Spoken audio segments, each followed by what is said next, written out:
intelligence funds at confidential funds na talaga namang halatang halata na wilaldas lang niya. At tungkol din doon sa mga expenses na milyon-milyon ng Office of the Vice President na ang mga naka-item ay sobrang laki ng mga procurement nila na sinasabi lang nila na nagkamali. Pwede Ito, pakinggan po natin itong si Larry Gadon, no?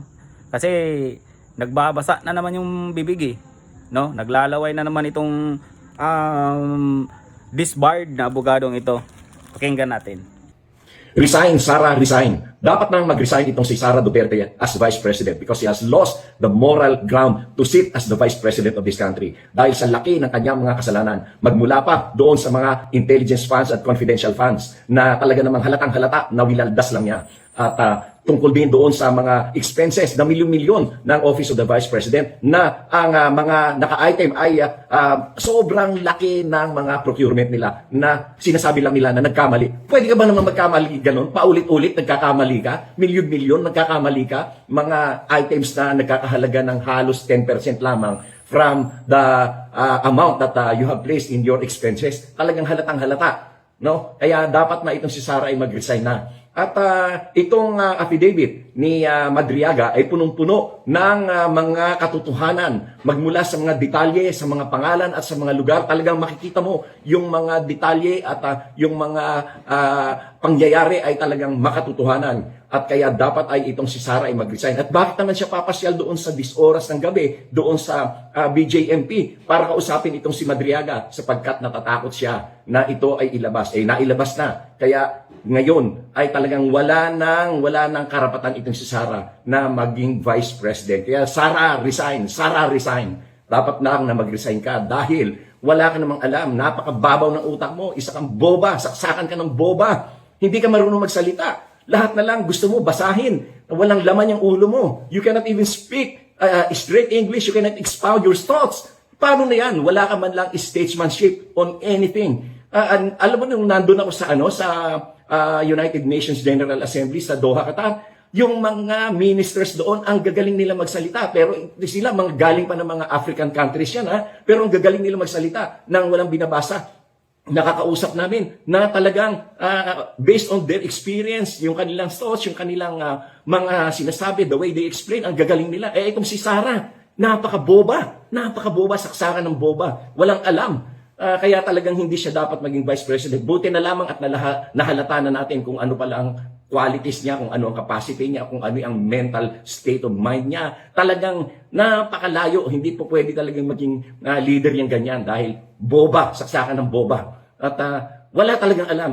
At bukod pa doon, indulgence tayo pa. Kaya dapat talaga, mag-resign ka na. Sara, mag-resign ka na. Ginugulo niyo ang Pilipinas. Puro kayo destabilization. Masama ang epekto sa ating bansa, pero sige pa rin kayo. Hindi kayo nag-iisip para sa bansa. Iniisip nyo, kaya nyo kasi gustong mag-resign si BBM or tanggalin si BBM, ay para makalibre kayo sa inyong mga kasalanan, para maitago ang inyong mga kaso. Kaya ganyan. Kaya kayo nagdi-destabilize. Kaya ikaw, Sara, dapat mag-resign ka na. Wala kang silbi. Boba ka. Boba, saksakan ng boba.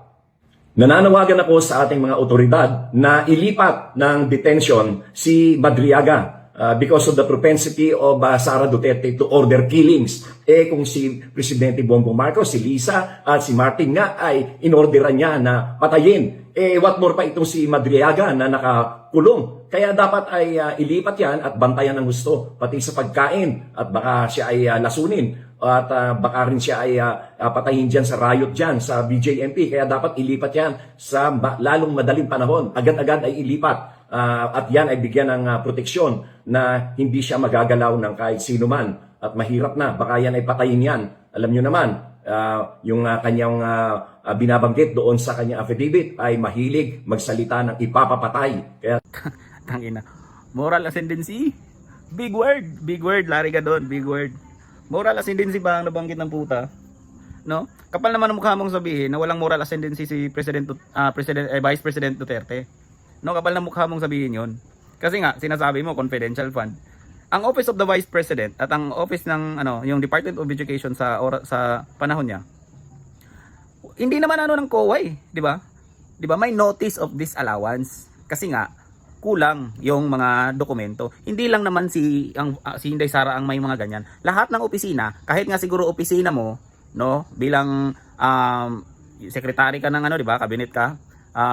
Sa opisina mo nung urban poor, may mga notice of death allowance din kayo. Huwag kang magmalinis doon.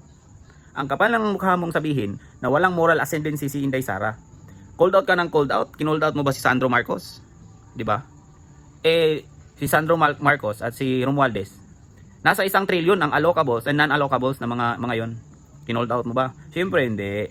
Kasi amo mo yon, no? Kinold out mo ba si Martin Romualdez? Halata 'di ba? Yun, may mga ebidensya. No?